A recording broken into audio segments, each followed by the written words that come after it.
Boa noite, todos. Boa noite a todos. Muito obrigado por estarem aqui. Meu nome é César e eu vou falar um pouquinho de você para vocês da uma pequena parte da pneumologia, né?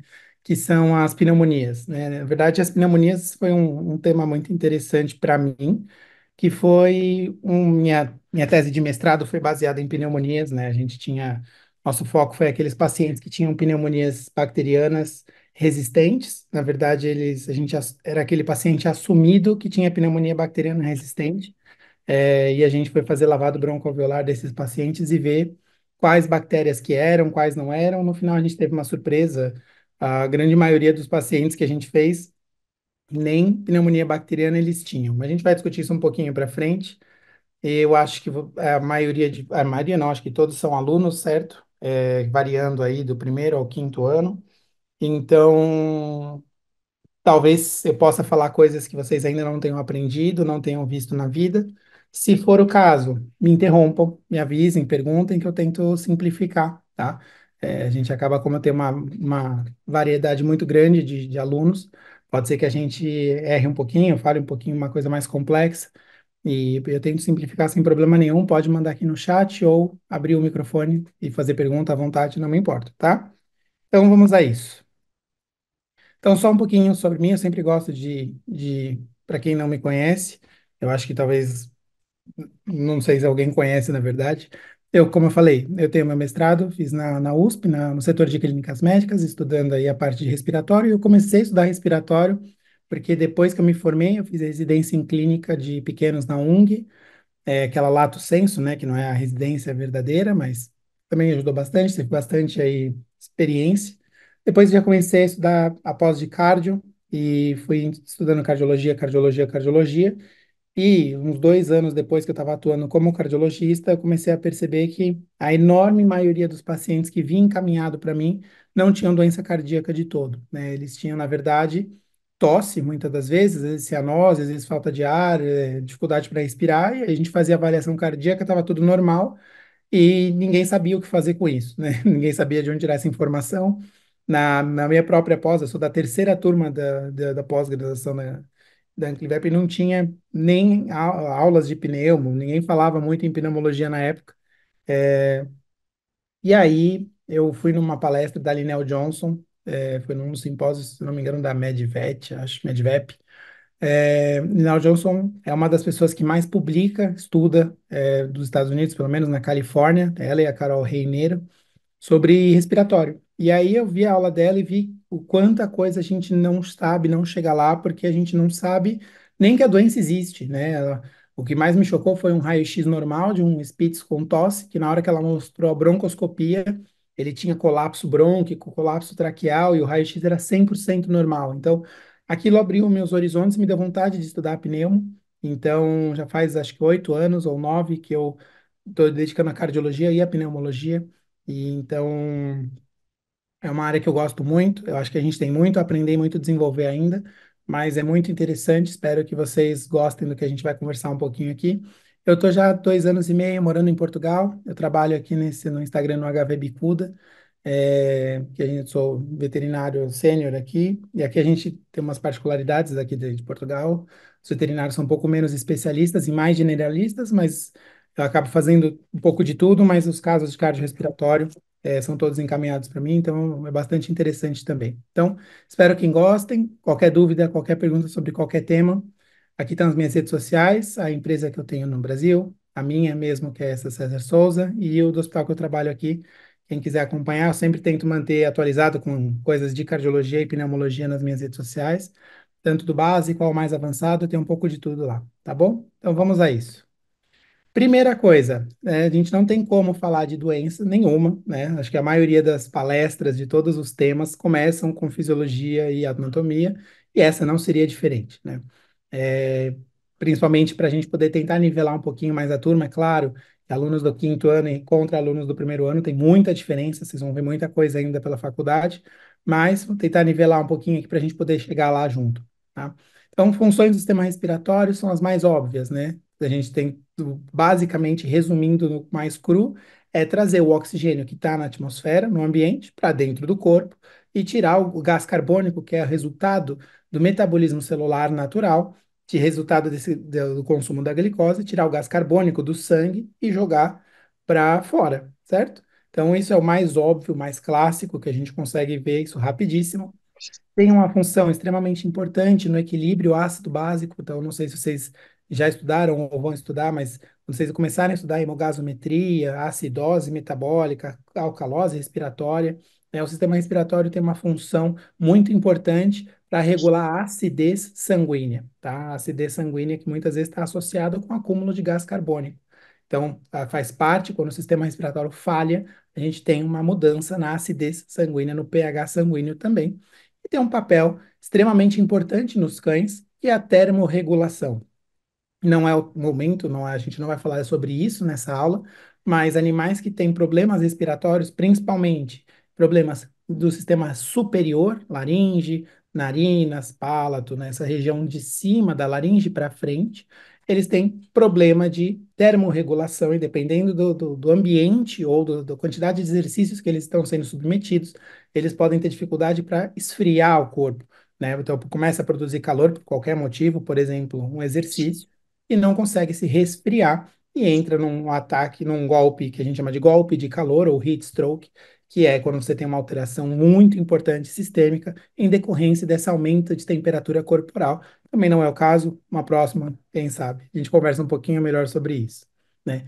As estruturas mais importantes do sistema respiratório, e isso é um pouco, até muda um pouco de autor para autor. Tem autor que coloca sangue, hemoglobina, como fazendo parte do sistema respiratório, justamente por fazer parte desse transporte de gases, né? Mas aqui a gente vai falar mais de narina, cavidade nasal, região nasofaríngea, laringe, traqueia, pulmão, brônquios, bronquíolos, alvéolo e pleura. Então, hoje a gente vai falar muito mais do parênquima pulmonar. Quem é o parênquima pulmonar? É a região do sistema respiratório que faz troca gasosa, né? Então, o nariz não faz troca gasosa, né? O nariz, ele tem um papel, as narinas, a cavidade nasal, ela tem um papel de, na verdade, filtrar o ar.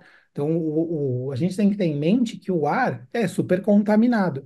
Então, o sistema respiratório é que faz a interface entre uma região extremamente contaminada, cheio de vírus, né? Quem pega metrô, ônibus, sabe muito bem, cheio de vírus, bactéria, fungo, tem de tudo no ar, né? E esse ar está constantemente entrando no corpo e a gente não pode ser afetado por esse ar entrando no corpo. Então, a gente tem uma rede, uma sequência de defesas naturais que o sistema respiratório tem para evitar que qualquer coisa que entre do ar contamine, de fato, alcance regiões mais nobres do corpo, né? Então, a cavidade nasal é um exemplo. Ela tem a sua estrutura, tem cartilagens que fazem com que o ar, na hora que ele passe turbinando, né? Por isso que as estruturas são chamadas muitas vezes de turbinados.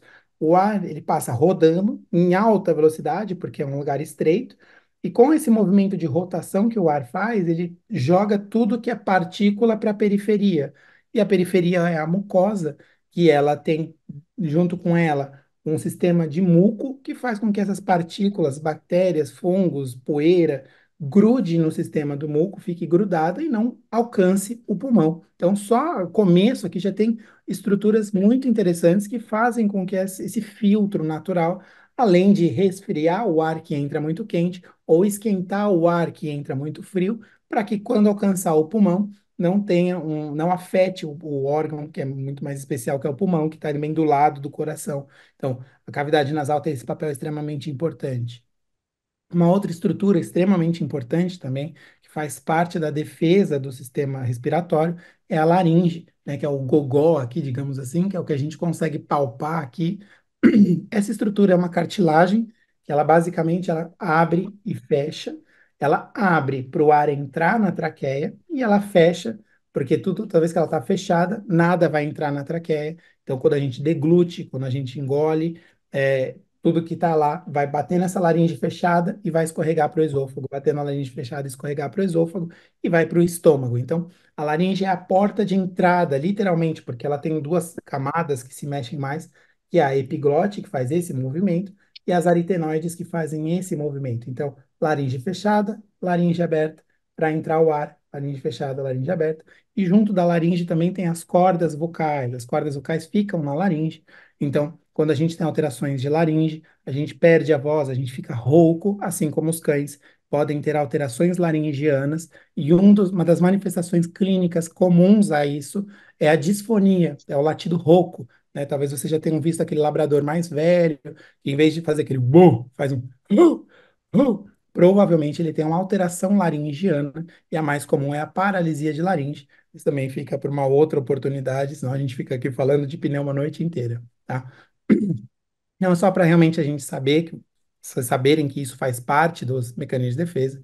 Essa aqui é uma laringe vista numa laringoscopia. Então a gente vê o movimento dela abrindo e fechando, conforme o movimento respiratório. Claro que a câmera está apoiada em cima da epiglote, porque senão a epiglote já teria fechado e a gente não estaria vendo nada. Mas dá para ver que lá para dentro da laringe a gente vê a traqueia, né? A traqueia ali na frente, tá? Então, é só para vocês terem uma ideia de que na laringoscopia o que que a gente veria aqui, certo? Então, sistema respiratório superior, como eu já disse, ele ajuda no transporte de gases, mas ele só conduz o ar externo, ele participa da condução, como se fosse um encanamento para que o ar alcance o pulmão.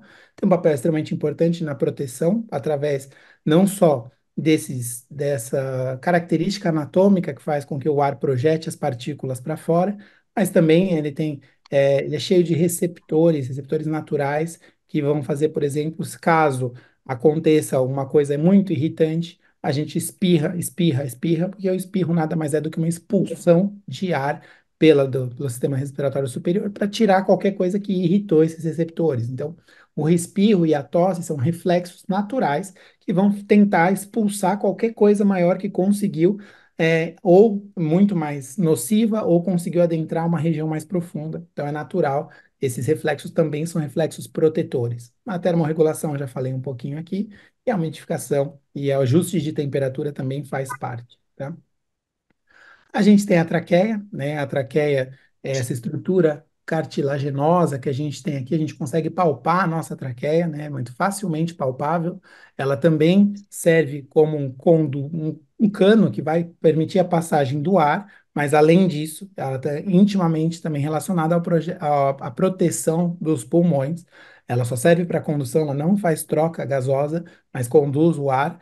E nesse, enquanto o ar vai passando ali, o ar ele vai ao redor da traqueia também tem o sistema mucociliar e um monte de receptores que não são muito originais, são chamados receptores da tosse. Então, qualquer coisa que bater na traqueia mecanicamente ou quimicamente vai deflagrar, vai causar esse estímulo natural, que é a tosse, para expulsar o que está lá. Por isso que quando a gente engole saliva errado, engole uma migalha de pão, que ela você sente que ela desce para o lugar errado, aquilo irrita na hora e você começa a tossir, tossir, tossir, tossir para expulsar isso que tá preso na garganta, tá? Faz parte da defesa do corpo, né? Então, como a gente sabe, como eu falei, a gente tem essas estruturas, características do sistema respiratório que vão fornecer para a gente proteção. Então, barreira anatômica, que são a laringe, né? Que anatomicamente é uma coisa que vai proteger o sistema respiratório. Os turbinados, que fazem essa característica de jogar o ar para a periferia. O jeito que o ar entra também é uma forma de proteção, os reflexos, que eu já falei aqui rapidinho, e além do que, as ligações celulares entre as células do sistema respiratório são muito fortes, digamos assim, né? Então, ela forma uma barreira epitelial por qualquer coisa que tente entrar para justamente que não passe, para que entre no sangue, não entre em lugar nenhum, tá? E além de que tem um sistema mucociliar que a gente vai falar um pouquinho mais para frente. Título de curiosidade, né? Aqui a gente tem um mapa que eu acho bastante interessante. Ele divide a parte do sistema respiratório a partir da traqueia em traqueia, brônquio, bronquíolos, e aqui mostra o número de divisões. Então, a traqueia está aqui, tem duas divisões, né? Por isso que esse número é dois. Os brônquio principal. E aí os brônquios vão se dividindo, dividindo, dividindo, dividindo, até chegar nos sacos alveolares, que é o final desse ramo todo. E esses sim vão fazer a parte respiratória mais importante. Mas olha que interessante. Assumindo a traqueia como sendo o primeiro cano, né, a primeira, sem divisão nenhuma, até chegar no alvéolo, a gente vai ter 6 vezes 10 a oitava ramificações, ou seja, é muita ramificação que a gente vai ter para chegar nos sacos alveolares. tá? Então, essa parte, essa é uma forma da gente dividir o sistema respiratório, né? A maior parte das vezes a gente divide o sistema respiratório em superior ou inferior, isso baseado na medicina humana. Alguns, Prepara. algum, deixa eu só fechar o Um microfone aqui. prato batendo. Aqui e aqui. Pronto. É, então, a gente tem todas essas divisões, e essas divisões até chegarem nos sacos alveolares, que é lá embaixo, lá no fundo mesmo, tá? Então, outra coisa interessante, essas ramificações de cima. Ah, lembrei. Uma outra forma de dividir o sistema respiratório, um é superior ou inferior, que isso é baseado na medicina humana, né? O que está em cima é superior, o que está embaixo é inferior. Algumas pessoas falam, ah, veterinário tem que chamar de caudal, cranial. Para mim, anterior ou posterior também é mais relacionado à medicina humana. Para mim, tanto faz. A maior parte da literatura trata como upper ou lower, ou seja, superior e inferior. Então é assim que eu trato também, apesar de saber que os cães não são bípedes, eu sei, mas é porque todo mundo fala a mesma língua, eu acho um pouco mais fácil. Mas uma forma que a gente tem que a gente acaba dividindo também é a zona de condução, ou seja, é por onde o ar ele só é conduzido, e a zona respiratória, de fato, é que faz a respiração, que faz a troca gasosa, tá? Então, são diferentes anatomicamente essas duas regiões. Uma contém músculo liso, outra não tem, uma tem cílios, outra não tem. Tá? Então são bastante interessantes essas divisões e pode ser que por aí vocês acabem ouvindo essa diferenciação em zona de condução e zona respiratória. Esse aqui é um desenho, claro que não vou falar tudo isso aqui, senão a gente pode ficar horas por aqui. É só uma ilustração da quantidade de coisas envolvidas no sistema de mucociliar. Então, o sistema mucociliar, basicamente, é uma camada de muco e cílios, que tem logo ali no contato, na interface ar que passa, né, no sistema respiratório, com a mucosa das estruturas do sistema respiratório. Então, há uma produção de um muco, esse muco, ele fica como se fosse untado, né, ele passa, ele banha ali, vamos dizer assim, a mucosa do tecido respiratório, e nesse muco tem um monte de coisa, não é só uma geleia onde as coisas grudam. A gente tem mucinas, defensinas, interleucinas, a gente tem anticorpos, a gente tem um monte de estrutura, de produtos químicos, de anticorpos que vão causar proteção. Então, qualquer bactéria que gruda ali, ela já é morta ali mesmo, ela é digerida, já sai morta dali, ela não fica viva e migrando. Então, a maioria das coisas que grudam ali já são neutralizadas lá mesmo, tá?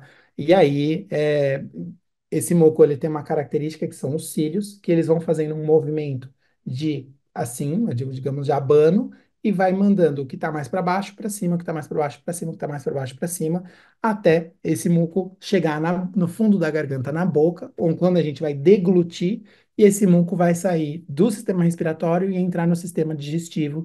E aí assume-se que o pH do estômago vai matar, né, a acidez do estômago, o ácido gástrico vai matar tudo que é organismo que conseguiu se safar de alguma forma e sair vivo do próprio moco mesmo, tá? Então, é um sistema feito para tirar, né? Por isso que aqui a gente vê o clearance do muco ciliar, ele sai, e esse muco vai subindo, vai subindo, vai subindo, vai subindo, vai subindo até aqui, que é quando a gente deglute e esse muco vai para o estômago, onde vai ser digerido, né? Não é à toa que a gente tem, claro que com o passar do tempo a evolução funciona tanto para a gente quanto para os invasores do nosso corpo. Tem organismos que já estão preparados para esse tipo de defesa, e aí eles conseguem superar, né, as nossas defesas naturais. Uma curiosidade sobre como o muco funciona, ele tem duas camadas, uma camada viscosa e uma camada líquida. Então, o cílio, ele vai, encosta na camada mucosa e empurra para frente. Ele dobra, vem pela camada líquida embaixo, para ele voltar à posição natural, gruda na camada mucosa, empurra para frente. E aí ele vai fazendo esse movimento. É por isso que ele continua. E esse aqui são os cílios em microscopia eletrônica, só para vocês verem eles vibrando. Esse mostra o movimento ciliar normal e mostra também quando a pessoa, o animal, tem discinesia ciliar, que é uma doença genética, né, que faz com que os cílios, por vários motivos diferentes, simplesmente não funcionem ou funcionem pouco, de um prejuízo, né? Então a gente vê a diferença notória entre os cílios que funcionam e não funcionam. E, obviamente, quem tem discinesia ciliar vai ter um problemão pela frente, porque o muco vai ficar ali sendo acumulado com bactéria, com um monte de porcaria grudada, e não vai sair de lá, vai ficar acumulando, acumulando, acumulando, acumulando, tá? Então, isso aqui, só por curiosidade também, como a maioria, como vocês são alunos, provavelmente talvez vocês nunca tenham visto na vida uma broncoscopia. É, isso aqui é uma broncoscopia, então a gente começa entrando pela laringe e vai progredindo pela traqueia. A gente não vê o muco, tá vendo? Até às vezes a gente vê um acúmulo aqui, um acúmulo ali, mas tem muco em toda essa parte aí, protegendo o sistema respiratório. E aí a gente vai progredindo frente à traqueia. Eu tenho alguns vídeos meus disso, esse é do YouTube, porque tem o nomezinho, eu não sou bom de edição de vídeos, não sei fazer, gostaria de saber melhor, mas não sei, tá? Você chega na carina, que é a divisão da traqueia para os brônquios principais, e aí você vê o bronco esquerdo e o bronco direito, certo? Boa. Seguimos. Tudo isso que eu falei agora é para poder falar que, eventualmente, todas essas defesas, que parecem perfeitas, falham, né? E quando elas falham, permite com que alguma coisa, algum micro-organismo, vá colonizar o parênquima. Quando eu falo parênquima pulmonar, é a parte respiratória, tá? Não é a parte de condução. A condução a gente chama de vias aéreas. E o parênquima é a parte que respira, né? Os alvéolos, ductos alveolares, tá? Então, quando todos esses filtros falham por algum motivo sequer, e podem ter vários motivos para que isso ocorra, a gente tem infecção, né? A colonização do parênquima. E quando a gente tem a colonização do parênquima, a gente tem pneumonia. Só que atenção, quando a gente fala pneumonia, isso já está banalizado pelos nossos avós, nossos pais, a gente que aprende, que pensa que pneumonia é quando você tem bactérias infectando o pulmão. Só que não é só isso, né? A gente tem N, a gente não é N, não é tão infinitos assim, mas a gente tem vários parasitas, vários micro-organismos que têm a capacidade de colonizar o parênquima. Dependendo do tipo do micro-organismo, a gente vai dar um nome diferente para essa pneumonia. A pneumonia é a infecção do parênquima. Se for uma infecção por vírus, é uma pneumonia viral. Se for por bactérias, é a pneumonia bacteriana, pneumonia fúngica, por protozoários, parasitária. E um parênteses aqui, existe também a pneumonia aspirativa, que a gente vai pincelar um pouquinho. Mas olha só, que pra gente, eu gosto de falar disso para a gente tomar cuidado, porque a gente banaliza e sempre acha que pneumonia é só bactéria, bactéria, bactéria, bactéria. E é por isso que às vezes a gente come bola e não falo, não aponto o dedo, porque eu já comi muita bola. Hoje eu tento não comer tanta, mas não é tão fácil assim. E a gente vai discutir mais um pouquinho para frente. Então, só aqui uma pincelada sobre as pneumonias virais. Os vírus mais comuns, sinomose, aqui em Portugal chama esgana. Então, como às vezes eu mostro as aulas para o pessoal do hospital, uma coisa, eu ponho os dois para eles vocês saberem, todo mundo saber quem é, tá? Pneumonias virais mais comuns nos cães, sinomose, vírus da influenza, são os mais comuns, entre outros. Nos gatos tem o herpes vírus, o cálice vírus e Covid, o vírus da Covid consegue infectar gatos, não consegue infectar cães, tá? Mas gatos, estima-se que 15% dos gatos sejam suscetíveis à infecção da Covid. Hoje em dia já, pelo menos, acho que não se fala tanto do vírus da Covid, mas é uma possibilidade sim.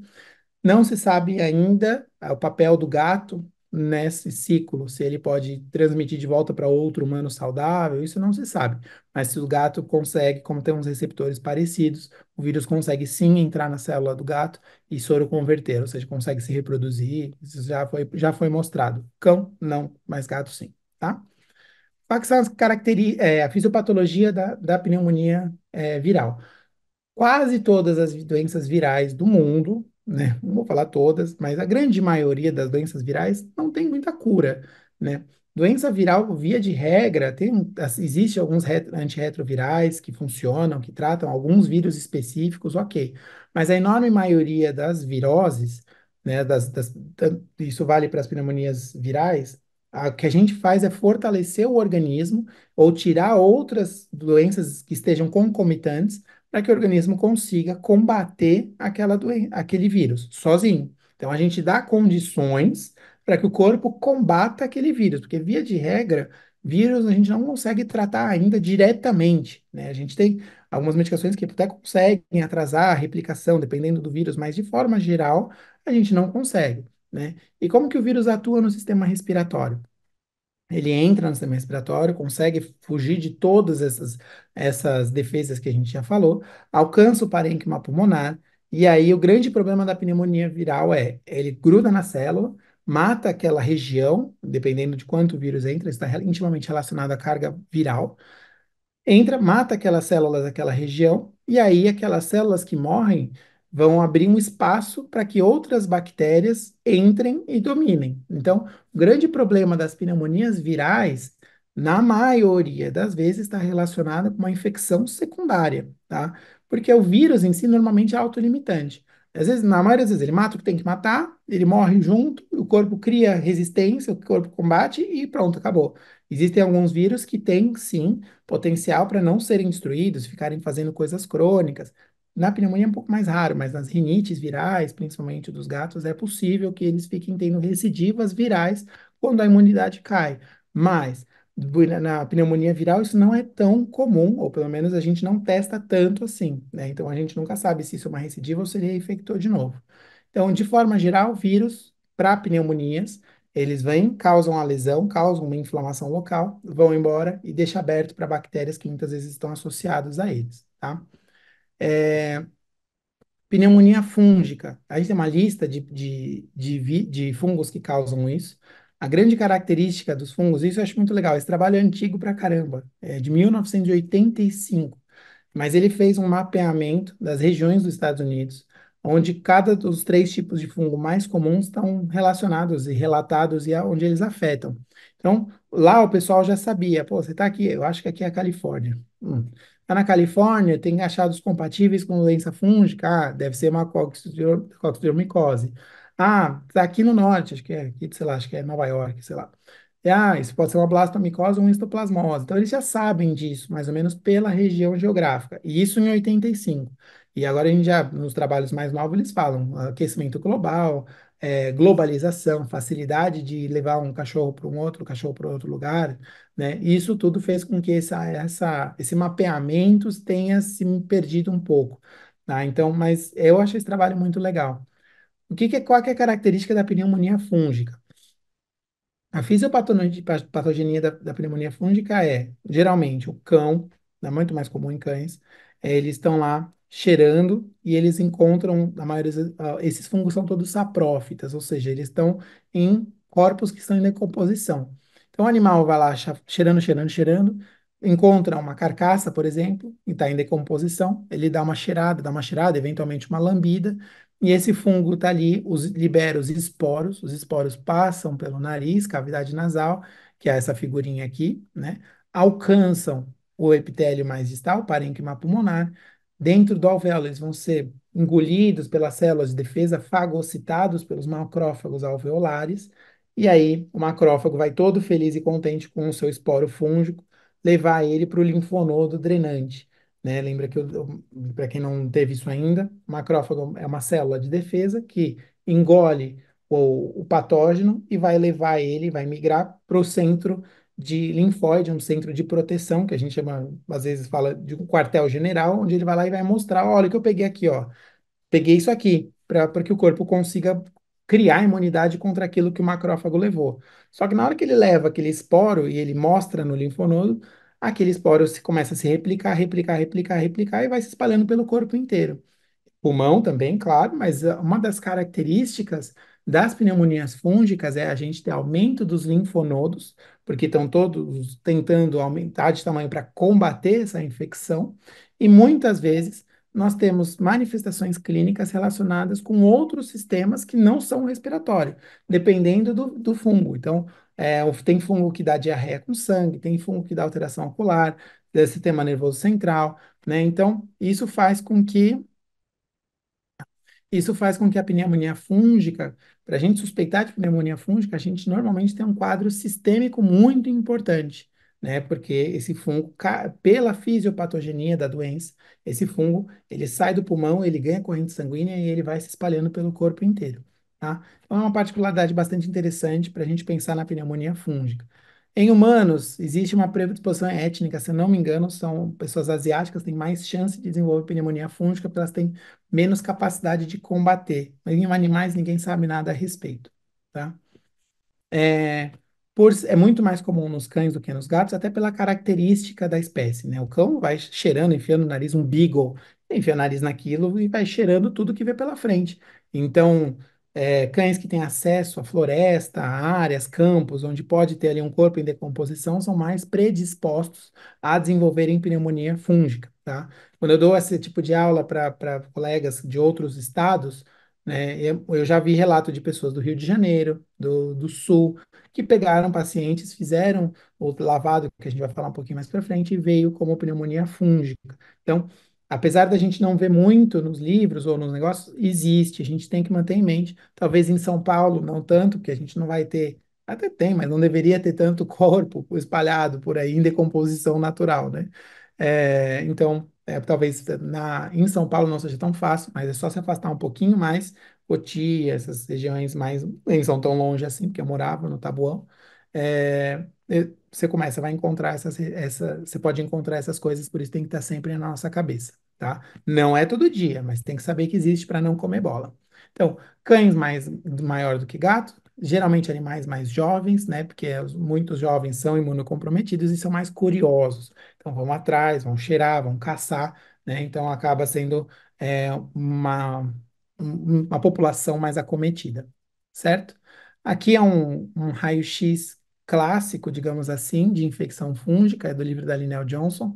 É, Fica esse padrão que a gente chama de padrão miliar, né? Então, para quem não teve imagem ainda, o preto no raio-x é ar, o que é mais branco são os ossos, né? Então a gente consegue ver a coluna, a gente consegue ver as costelas aqui, e o que é cinza entre o preto e o branco é o que a gente chama de radiopacidade de água, tudo que é no meio. Então, o que tem mais água fica mais cinza mais claro, o que tem menos água fica cinza mais escuro. Então, por exemplo, essa parte aqui de baixo é o fígado, né? Bem mais branco. Essa daqui é gordura, é um branco tendendo mais para o preto, que tem menos água, tá? Então, isso é claro, aí treinando o olho vai aprendendo. O importante daqui é o que a gente está vendo, esse triângulo que deveria ser o pulmão mais preto, e a gente vê ele com um monte de salpicado branquinho, né? Isso é um padrão bem pequenininho espalhado pelo pulmão inteiro, é o que a gente chama de padrão miliar, tá?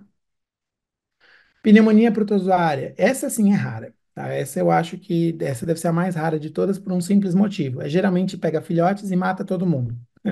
Então, para a gente que está na clínica, é difícil um animal chegar com pneumonia protozoária, porque muitas vezes eles são contaminados já enquanto estão na amamentação. E quando pega, é uma coisa assim, mata muito rápido, né? Porque os protozoários já é difícil para um animal adulto combater um protozoário. Eles têm muitas formas de fugir do sistema de defesa. Um filhote não consegue fazer nada, ele é rapidamente tomado e aquilo morre. Os relatos que a gente tem de pneumonia protozoária são todos necroscópicos, porque é realmente muito rápido, tá? Então, os protozoários mais relacionados a isso é a neóspora em cães filhotes, tá? Já vem infectado pela própria mãe, e quando é neóspora, geralmente vai paralisando os membros pélvicos e vai subindo. Então, eles começam paralisados, vai subindo, pega pulmão, pega tudo, pã, neurológico, e o animal morre, tá? Toxoplasmose, esse é mais famoso, né, nos gatos, apesar de que pega cão também, pode dar pneumonia. A gente está com um caso aqui de um labrador diagnosticado com toxoplasmose, que ele teve uma paralisia dos nervos da cara, da face aqui, o trigêmeo, para ser bem específico. A clínica dele é que um lado da cabeça começou a ficar sem músculo. Então ele tem um lado normal e o outro tá só o osso. E ele não consegue piscar direito. A gente mandou para ressonância. Os nervos estavam normais, assim, só estavam com aspecto de inflamado. E aí testou-se tudo, e uma das coisas que testou-se para pensar em neurite foi toxoplasma e veio positivo. Então, pega também, acontece, testa-se pouco, na minha opinião, cães, tá? E tem esse pneumocistis, que causa tosse crônica, perda de peso, intolerância ao exercício, então ele também é uma infecção parasitária, que muitas vezes lembra uma evolução fúngica. Então, mas, de novo, são mais raros, mais difíceis. Quando a gente fala de pneumonia, são difíceis esses casos. Para falar em neurologia, tudo bem, você vai pegar muito mais neóspora e toxoplasma. Eu estou falando aqui só de pulmão, tá? Então, né, para os pulmões isso é mais raro mesmo, que são geralmente muito fatais. Outra coisa que a gente frequentemente perde diagnóstico, na minha opinião, acho que é muito pouco diagnosticado, tem uma colega que trabalha com pneuma aí, que é a Cíntia, e ela testa muitos pacientes, muito, muito, muito, e ela já pegou aí, em questão de um ano, mais de 6 a 8 casos, então, de pneumonia parasitária, e é uma coisa que eu acho que a gente subdiagnostica muito, tá? Qual que é a ideia da pneumonia parasitária?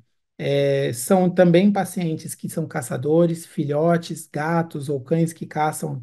Então, a maioria desses pacientes, desses parasitas para infectar o cão e o gato são por ingestão de pássaros, ingestão de hospedeiros intermediários, no caso, que é o pássaro também, mas pode ser ingestão de minhoca, ingestão de lesma, caracol.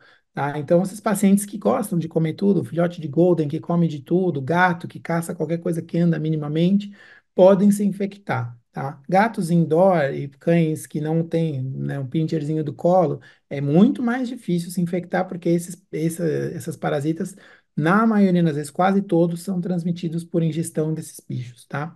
É, não esquecer que cão e gato têm esses parasitas, óbvio que não vai lembrar. Gatos são esses, até eu lendo não consigo ler direito, porque, né? E o capilária, esse Paragonimus quelicote, ele é praticamente exclusivo, por enquanto, nos Estados Unidos. Então, para você suspeitar disso, tem que ter um paciente que veio dos Estados Unidos, aqui, tanto na Europa quanto na América do Sul, não tem relato. Então, não sei se a gente não diagnosticou, mas a maioria está nos Estados Unidos mesmo. E não esquecer que tem alguns parasitas, alguns vermes intestinais que fazem ciclo de Loss, ou seja, eles passam pelo pulmão para se maturar e depois que eles se maturam, eles migram pela parede do pulmão para de volta para o estômago, tá? E aí cai no intestino. Então, nessa migração, eles acabam causando inflamação pulmonar e eles, dependendo da carga parasitária, você pode ter uma inflamação pulmonar bastante importante. Então, como eu falei, não sei se a gente tem poucos relatos no Brasil, se é uma doença tão rara quanto dizem. E, por último, mas não menos importante, como eu costumo chamar a pneumonia bacteriana, é um baita de um BO, tá? A pneumonia bacteriana, para mim, é um grande desafio, e eu vejo colegas, e eu mesmo, muitas vezes, saio prescrevendo antibiótico porque não acha que é, e aí a gente vai discutir um pouquinho que é difícil realmente diagnosticar a pneumonia bacteriana. Então, é a afecção mais comum respiratória dos cães. Teoricamente, né, teoricamente não, a definição dela é que é uma infecção aguda que acomete os alvéolos na região brônquica distal, então acomete a parte terminal ali no parênquima pulmonar. É uma infecção onde a virulência, e o nome virulência significa a capacidade do microorganismo de se esquivar das defesas do corpo. Então, a virulência supera a defesa e aí a bactéria consegue crescer, colonizar o parênquima. E o melhor, não existe um padrão ouro de diagnóstico para pneumonia, de pneumonia bacteriana. Não tem. Não tem um padrão ouro. Não é um exame de, por exemplo, quero saber se tem doença cardíaca. Pô, faz o ecocardiograma. Tem arritmia. Faz um Holter, que você não vai pegar ali 99% das arritmias. Pneumonia bacteriana não existe um diagnóstico para isso, padrão ouro. Não tem um exame que você vai lá e faça, deu pneumonia positiva. Então que bom, não existe, tá? Então, a gente tem que tomar bastante cuidado com isso. É, tudo depende, talvez o que pode ajudar no seu diagnóstico é tentar identificar a etiologia da pneumonia. Tá? Então, em humanos, as pneumonias bacterianas são divididas em o que eles chamam de community acquired, ou seja, adquiridas em comunidade, esse é o termo mais tradução direta, mas basicamente é o cara que está tranquilo, está em casa, está no clube, está na escola, está na faculdade e pega uma pneumonia da comunidade, tá? Pegou, pegou. Tá? 5 a 15% tem isso de forma aspirativa, e quando a gente fala de aspirativa, não é que engoliu um pedaço de pão errado, mas geralmente as pessoas que têm refluxo gástrico e na hora que vai dormir fica tendo micro refluxos e vai aspirando esse refluxo e acaba fazendo uma pneumonia. É uma possibilidade, estima-se 5 a 15%. Então, tem as pneumonias bacterianas adquiridas na comunidade e adquiridas em meio hospitalar, que é quando você está hospitalizado por alguma outra doença e acaba pegando uma pneumonia, ou já está entubado direto, e aí pelo ventilador mecânico acaba entrando uma bactéria ali. Afinal de contas, a intubação, né, ela tira uma grande parte da defesa do sistema superior. Então, qualquer coisa que entra ali já está direto praticamente no pulmão, tá? Nos PETs, tem essa classificação de 2009, de 2019 que classifica as pneumonias bacterianas em aspirativa, infecciosa canina, é induzida por corpo estranho, nosocomial e disfunção imunológica. A aspirativa é quando tem aspiração. A infecciosa canina é relacionada a doenças virais, então é a traqueobronquite infecciosa, também chamada de tosse do canil, são vírus que entram junto com as bactérias, e é aquilo que eu falei lá na viral. O vírus destrói as células e as bactérias conseguem grudar ali. Induzida por corpo estranho, é o que é. Então, passou um corpo estranho ali, qualquer coisa, pode ser uma comida, pode ser um pedaço de grama, pode ser qualquer coisa, e junto com isso levou bactérias. As hospitalares, assim como na medicina humana, e por doenças que atrapalhem a defesa natural, por isso que é a disfunção imunológica. Um exemplo eu acabei já dando, que foi a discinesia ciliar, que é quando os cílios não conseguem empurrar o muco para frente, tá? Então, vou só uma pausa no parênteses, na pneumonia aspirativa, né? A pneumonia aspirativa é um processo grave que pode estar, leva muito risco à vida. Aliás, eu já perdi vários pacientes por pneumonia aspirativa. É muito complexo, dependendo da quantidade de coisa que aspira. É, o que é importante para a gente na pneumonia aspirativa é que ela pode ser infecciosa ou não, dependendo, por exemplo, se eu aspirar um conteúdo do esôfago que estava lá, o esôfago tem um pH normal, acumula bactéria ali, então, se aspirou um conteúdo esofágico, vem com bactéria. Só que se vier um vômito e você aspira o vômito, vem muitas vezes o suco gástrico e mata todas as bactérias. Só que o próprio suco gástrico vai lá causar uma lesão pulmonar que vai gerar uma resposta inflamatória tão importante que ou vai destruir o parênquima e permitir a bactéria grudar, ou vai fazer uma inflamação tão importante quanto uma pneumonia bacteriana, e o resultado vai ser a vida, morte do mesmo jeito, tá? Então, um mecanismo fisiopatológico da pneumonia aspirativa você tem lá, isso é um alvéolo, tá? Então, alvéolo. Você tem um alvéolo, uma célula tipo 2 que produz um surfactante. O que que é o surfactante, né? O alvéolo é uma estrutura muito, muito, muito, muito pequenininha, feita de água. E a água, né, é feita de água, é feita de células, mas a célula tem muito citoplasma, e o citoplasma é de água, praticamente, né? E aí a água, quando está muito perto uma da outra, ela tem ela se atrai, né? Então a tendência do alvéolo não é ele ficar assim redondinho, a tendência dele é ele fechar, ele grudar, né? Gruda uma com a outra. Então, que para evitar que ele colabe, né, que ele feche, a gente tem essa produção constante de surfactante, que é como se fosse um detergente natural, que vai tirar essa atração natural da água e manter o alvéolo aberto. O suco gástrico, ele vem digerindo esse surfactante. Então, ele digere o surfactante perde sua função, o alvéolo fecha. Na hora que ele fecha, raspa pele com pele, dá uma lesão epitelial, e aí a gente tem uma sequência de eventos. Lesão de epitelial, né? Lesão do alvéolo faz com que as bactérias possam grudar, então infecção bacteriana. E além do que, a gente tem exposição dos nervos, que passam atrás, exposição nervosa, que dá broncoconstrição. E aí a gente tem vários problemas associados. E uma resposta natural a esse ataque químico é a produção de muco. Muco entope tudo. Então, você tem muco entupindo o caminho do ar para passar. O ar que passa vai encontrar um alvéolo fechado ou infeccionado. E aí, uma resposta natural ainda por cima é diminuir o tamanho dos brônquios por broncoconstrição, ou seja, a pneumonia aspirativa destrói a capacidade pulmonar para respirar, tá? Então, isso é muito, muito grave mesmo. E aí, para a gente poder pensar em qual pneumonia a gente tem, como a gente trata as pneumonias, a gente precisa de um diagnóstico adequado, né? Como que é a melhor forma de diagnosticar? O certo, o ideal é a gente fazer uma somatória de coisas. Então, começar por anamnese, exame físico, sempre, né? Perguntar se o paciente caça, outdoor, se caça, se come caranguejo, se come lesma, caracol, se come passarinho. Se não come, se já teve isso antes, se não teve, se aspirou alguma coisa, não sei, se tem uma doença crônica, se toma algum, por exemplo, algum imunomodulador, um quimioterápico que diminua a força da imunidade, e isso pode predispor a infecção bacteriana. Tudo isso tem que ser pego na anamnese para a gente tentar localizar qual que é a qual que é a mais possível, mais provável de ser. A gente faz um hemograma, um exame de sangue, né, que vai quantificar as células de defesa e as células vermelhas. As células de defesa nas pneumonias, de forma geral, vão estar aumentadas, porém, algumas, a primeira célula, a primeira linha de defesa é o neutrófilo, que é a célula que defende, a princípio, das bactérias, principalmente. Mas se eu tiver, por exemplo, uma resposta do eosinófilo, o eosinófilo é uma célula normalmente encontrada para combater parasitas. Então, às vezes eu faço um hemograma e eu tenho uma eosinofilia. Eu vou pensar primeiro na parasitária do que na bacteriana, porque bactéria, a resposta é neutrófilos. Parasitas, a resposta é eosinófilos. Então, isso também pode trazer dicas para a gente. Raio-X, ele vai mostrar padrão miliar, que eu falei que é o muito comum no fúngico. Ele pode mostrar um padrão alveolar que indica que tem acúmulo de pus, de líquido dentro do alvéolo. Então, isso é mais possível na bacteriana, né? Então, a gente tem que fazer toda essa análise para tentar chegar num direcionamento.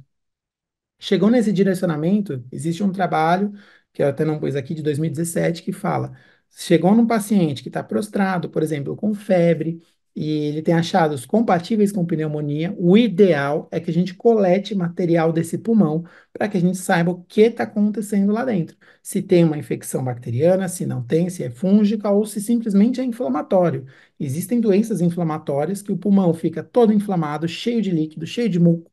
Quando você vai ver, não tem nada ali de infecção. É simplesmente uma doença inflamatória primária, né? Como acontece em todos, praticamente todos os outros órgãos. Tá? O pulmão também não é diferente. Então, a gente tem que tomar esse cuidado. E por isso que eu falei do meu mestrado que a maioria dos cães nem tinham pneumonia bacteriana. Muitos tinham doença inflamatória primária, que depois que a gente foi fazer o lavado broncoalveolar, que a gente acabou diagnosticando, tá? E aí, como que a gente faz coleta do material pulmonar? Existe o lavado broncoalveolar, ou traqueobrônquico, e aí você pega esse material, manda para análise, vai ver citologia, cultura, eventualmente até dá para fazer análises mais específicas, como PCR, se sua suspeita for muito grande. Para coletar material, a gente tem o lavado transoral e o lavado transtraqueal. Então, o transtraqueal eu nunca fiz, mas se você assiste palestras, principalmente o pessoal dos Estados Unidos, eles tratam isso super corriqueiramente, porque a vantagem, você não precisa de anestesia, você vai com um catéter grosso, né? Então esse aqui é o catéter 14, é o laranjão, e você vai com o animal acordado, ou às vezes uma sedação bem leve, mas ele tem que estar acordado para ele tossir, senão ele vai se engasgar com o que você vai fazer. Você faz a tricotomia, entra entre os anéis da traqueia, e aqui está um esquema de como ela faz, e joga o catéter lá dentro, joga o líquido, e aí você tem um catéter teoricamente especial para isso, que você passa dentro desse daqui, um mais fininho, você joga lá dentro, joga o líquido e aspira com o animal acordado. Eu nunca fiz isso da técnica, mas é uma técnica descrita. Eu tenho um pouco de aflição, acho que o animal vai pular, vai se mexer, eu vou rasgar a garganta dele, não sei, eu não gosto. Nunca tive experiência com isso, mas não sei se eu. Pronto. Enfim, existe, tá? Dependendo do animal, dependendo da sua suspeita, essa técnica é até melhor do que o lavado broncoalveolar. Se eu estou suspeitando, por exemplo, de uma traqueobronquite infecciosa, traqueobronquite, então a infecção está aqui. Eu preciso de material traqueal e do brônquio. Então, o broncoalveolar é mais profundo. Então, é que realmente me causa um pouquinho de estranheza esse procedimento, mas é descrito, mas eu confesso que eu nunca fiz. O lavado transoral modificado foi o que eu fiz no meu mestrado. É o não broncoscópico, ou seja, eu não tinha broncoscópio, faz às cegas. Pega uma sonda comprida, mede até a última costela, faz a paramentação inteira, luva estéreo, tubo endotraqueal estéreo, anestesia geral, e hiperventila o paciente para ele encher de oxigênio. Aí a gente tira o tubo, joga a sondinha lá dentro e joga até 5 ml por quilo de soro. Aspira o que der, e normalmente vem 10 a 20%, não vem muito mais que isso. Ou seja, eu coloquei 10 ml. Se eu conseguir puxar 2, 3, já foi um sucesso, tá? Problema, eu tô totalmente às cegas. Se eu tenho um padrão miliar, igual aquele raio-x, beleza, vai vir coisa dali. Se eu tenho uma coisa focal, por exemplo, você tem uma lesão no lobo caudal esquerdo. Essa técnica pode ser ruim porque às vezes eu tô às cegas empurrando a sonda lá para dentro, eu caio no lobo direito, não vou pegar o material que eu queria, tá? Então, é uma técnica legal. Essa aqui é uma ilustração muito bonita que eu fiz na minha tese, mas é basicamente isso. Então, a gente vai aqui com a sondinha verde, né? E entra aqui em algum dos dois pulmões e a gente não tem como saber qual dos pulmões a gente vai entrar, tá? E aí o resultado é esse, um lavado de sucesso, você tem isso daqui. Você vai ver, você pode falar que o seu lavado é broncoalveolar quando ele tem essa espuminha boiando aqui, ó. Tá vendo essa espuminha na seringa na segunda e na terceira, nas duas seringas do meio? Isso é surfactante. Então, eu sei que eu coletei material que veio até do alvéolo aqui. Se você parar nas outras seringas, tem muco boiando. Então, é um material que dá para a gente ter bastante informação, tá? Esse aqui foi feito num gato com alteração pulmonar, uma tosse crônica, e no final não tinha bactérias, apesar desse muco boiando. Não era pus, não veio com bactéria, não cresceu, era bronquite crônica, tá? Lavado broncoalveolar broncoscópico, você pode usar essas bombinhas de sucção. Então, você vai jogar o líquido, liga a sucção no broncoscópio e vai puxar direto. É super prático, porque já tem essa parte estéreo, é bem interessante. Aí já vai sair no potinho, você já manda esse potinho inteiro para o laboratório. E esse aqui é um vídeo meu, só para vocês verem como é que a gente vê dentro do brônquio. Isso era um gato também, tá? Então, aí você vai ver que vai de repente cair a aguinha, água enchendo o pulmão. E aí, o bom de fazer guiado pelo broncoscópio é que a gente coleta da região que eu quero. Nesse gato tinha uma alteração no lobo caudal esquerdo. Eu fui lá no lobo caudal esquerdo, porque pela anatomia, na endoscopia a gente sabe qual é. Chega ali, joga a água lá dentro e sabe que é de onde a gente queria que venha o material. Então, para acabar a aula, eu não quero me estender muito do horário previsto, temos alguns exemplos aqui que são interessantes. Então, primeiro, é um Whippet, macho de 6 anos, ele tinha tosse crônica e históricos de pneumonias recorrentes, tratava há um ano, já tinha tomado amoxicilina, com ácido clavulânico, doxiciclina, enrofloxacina. Ele foi adotado, né, e com essa adoção, quando ele foi feita, ele tinha um PCR, um SNAP test, né, positivo para sinomose, mas ele não tinha alteração neurológica nenhuma. E ele ficou um ano, desde que ele chegou, ele já tinha ficado hospitalizado 2 ou 3 vezes por pneumonias, e aí e sempre tratavam da mesma forma. Amoxicilina com ácido clavulânico ou enrofloxacina, geralmente é associado com corticoide, com prednisona, e ele melhorava, ia para casa, dava 1, 2 meses, estava do mesmo jeito. Esse era o histórico dele, e aí eu falei, ó, vamos botar no meu projeto, né, do meu mestrado. E aí ele foi para consulta, estava com uma respiração mais ou menos com essa antes da consulta. É um animal dormindo. Uma característica de um paciente que não está bem pulmonar, ele dorme em external. Por quê? Porque se ele deitar de lado, o peso da víscera, do corpo, vai esmagar um pulmão. E aí ele vai ter que ter o outro respirando praticamente sozinho. Só que num cão saudável, um pulmão só tá de boa, ele consegue viver muito bem, obrigado. Agora, num animal com alteração pulmonar importante, ele não se pode dar o luxo de perder um dos pulmões. Então ele precisa dos dois pulmões. Então ele vai deitar sempre de external, apoiando o externo para que os dois pulmões funcionem. Tá? Isso acontece no pneumopata e no cardiopata. Tá? Então é uma dica já de um animal dispneico que você pode tirar na anamnese. Como é que ele está dormindo? Normalmente ele dormia de lado, mas agora ele dorme apoiando o peitinho. Ou nem dorme deitado direito, ele dorme meio sentado, escorado na parede. Significa que, ó, que a condição pulmonar desse cão está horrorosa, tá? Essa é uma dica que a gente pode ter aqui. Esse foi o lavado broncoalveolar dele. Dá uma olhada. Parece o quê? Pus, né? Um pus, veio um pouco de surfactante aqui. É, Qual que foi o problema dele? Durante o procedimento, ele fez um. Eu acho que a gente, quando aspirou e lavou, tinha tanta secreção e muco ali que o pulmão colapsou e aí ele parou, ficou roxo durante o procedimento. Foi tentado reanimar, foi tentado, aliás, ventilou, pôs pressão, ele voltou a respirar, voltou a saturar normal, a língua ficou rosa, mas a saturação chegou a 35%, que é uma hipóxia gravíssima. É normal cair um pouco, então o normal é acima de 95, saturação, né? Quantidade de oxigênio no sangue. Cai um pouquinho na hora que se joga água lá dentro, é normal. Às vezes cai até para 70, 65, mas é questão de segundos. Depois que você começa a ventilar, ele volta a saturar 90. Esse aqui chegou a 35 e não melhorava. Aí foi ventilado, ficou 12 horas numa UTI ventilando, não teve mais reflexo, já nem tinha anestésico lá, e ele estava lá com a pupila, foi pensado em morte cerebral, e ele foi eutanasiado, e esse é o pulmão dele. Depois, isso depois de morrer, ou seja, a gente fez o lavado, tirou umas 5 ou 6 seringas dessa, tentou fazer uma lavagem para tirar mais muco, e aí mesmo depois, 12 horas depois, ele foi eutanasiado, esse foi o pulmão dele, né?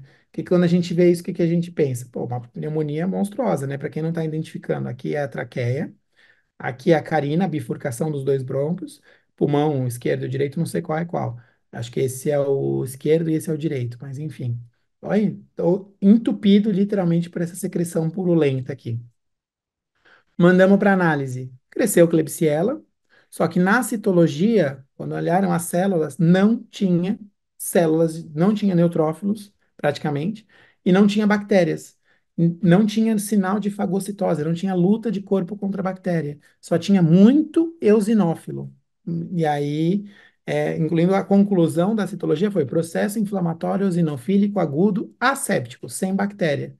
Ou seja, esse cão, ele tinha uma doença pulmonar que não é infecciosa, ela é inflamatória primária, chamada de broncopneumopatia eosinofílica.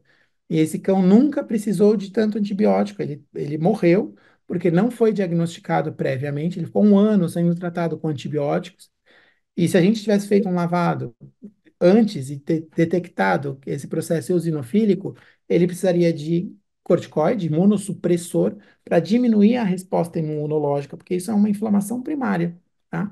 E aí, infelizmente, nesse caso, o desfecho não foi muito bom, mas serve de aviso, porque é uma das coisas que podem acontecer com a gente, se deparar.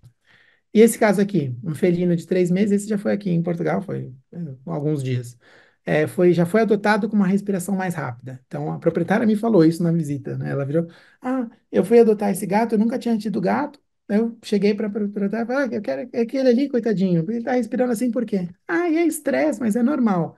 Levou o gato, filhote, 3 meses para casa. Deu 2, 3 dias, o gato foi piorando, levou para um hospital. Ficou 3 dias hospitalizado com antibiótico na, naquela na estufinha, não é uma estufa, mas é coisa de colocar neonato, que você controla a quantidade de oxigênio. Pronto, ficou lá com antibiótico, córtico, córtico é corticoide aqui em Portugal. Eu falo que é PT-PT. Em português de Portugal é córtico, não é corticoide, tá? Aí foi antibiótico, córtico e oxigênio. Ficou lá uns 3 dias, melhorou, começou a comer e mandaram para casa. 6 a 8 horas depois da alta, ligaram para o nosso hospital. Olha, ele está mal, mas ele foi embora, recebeu alta hoje, mas está respirando muito mal. Não sei, posso levar aí? Posso. O gato foi admitido assim, com essa respiração. Isso daí foi o que eu fiz. Eu vi o gato respirando assim, abri o negócio e botei ele no oxigênio, com a cabeça na máscara, para pensar, né? O gato chegou respirando podre. E por que que ele está molhadinho? A gente fez uma modalidade de exame que chama FAST, né? Que é através do ultrassom tentar identificar alguns artefatos, algumas alterações na propagação do ultrassom que a gente consiga definir alguma coisa. Então, a gente vai procurar se tem efusão pleural, ou seja, líquido ao redor do pulmão que seja drenável, não tinha. O que a gente tinha era um monte de linha B, que são linhas que definem acúmulo de líquido dentro da região do alvéolo. E a gente falou, nossa, tem muito líquido B. Vamos tentar. Ele veio com raio-x do colega, a gente estabilizou esse gato por 12 horas, ele começar a respirar um pouquinho melhor, fizemos corticoide, fizemos coisas, ele começou a melhorar, a gente conseguiu bater um raio-x. Esse era o raio-x dele, vivo, estava vivo. Então aqui a gente vê o pouco pulmão aqui, todo manchado, né, todo alterado esse pulmão, e essa parte aqui ventral do pulmão, nem pulmão mais tinha, era só líquido inflamatório, era sei lá o que, pus, não sei o que que era, porque um raio-x não vai me delimitar o que era. Com esse raio-x, ele voltou, a gente começou a fazer o tratamento certo, mas infelizmente não teve tempo, tá? Depois que ele faleceu, esse gatinho, a gente fez uma necrópsia nós mesmos, abrimos o gatinho lá, né? E olhamos o material no microscópio, e ele tinha esses material, olha aqui. O que que é isso aqui? Verme, né? Parasitas, tá? Qual parasita exatamente era daquela lista? Não sei. Para ser honesto, eu não mandei para o laboratório, eu não sei identificar muito bem. Até tentei, eu acho que é o que chama Trongostrongylus, mas eu não tenho certeza, então pronto. Eu esse gato, ele chegou no hospital, a gente estabilizou ele primeiras 3 horas, eu falei, gato, filhote, que não respondeu ao antibiótico, que já estava tomando antibiótico do colega, não adianta eu mudar de antibiótico, deve ter alguma coisa que passou. E aí eu falei, deve ser pneumonia parasitária. Vamos começar. Porque a pneumonia parasitária é muito mais fácil nesses filhotes. Comecei a tratar, mas não deu tempo. O gato estava numa condição muito ruim mesmo, tá? Mas é só, de novo, passou 3 dias hospitalizado em outra clínica e ninguém pensou na parasitária, por quê? Por maldade? Não. porque muitas vezes não lembra, né? Tem uma frase do Ronaldo Casemiro, né, o Ronaldo, que para mim é muito boa. Você é tão bom quanto sua lista de diagnósticos diferenciais. Então, quanto mais possibilidades você pensar frente àquele caso, você tem mais chance de ser bem-sucedido, né? Porque se você não pensa que existe a pneumonia parasitária, você não vai pensar em dar um vermífugo para um paciente que chega com essa respiração, né? Então, quanto mais você vê, mais casos você ouvir e assistir, mais chance de você não comer bola e não pegar esses casos e salvar Segue esses a gente se você pacientes. ainda não segue para acompanhar as maravilhosas palestras e conteúdos exclusivos que o IEP Ranvier disponibiliza para vocês. Beijo, te espero na próxima!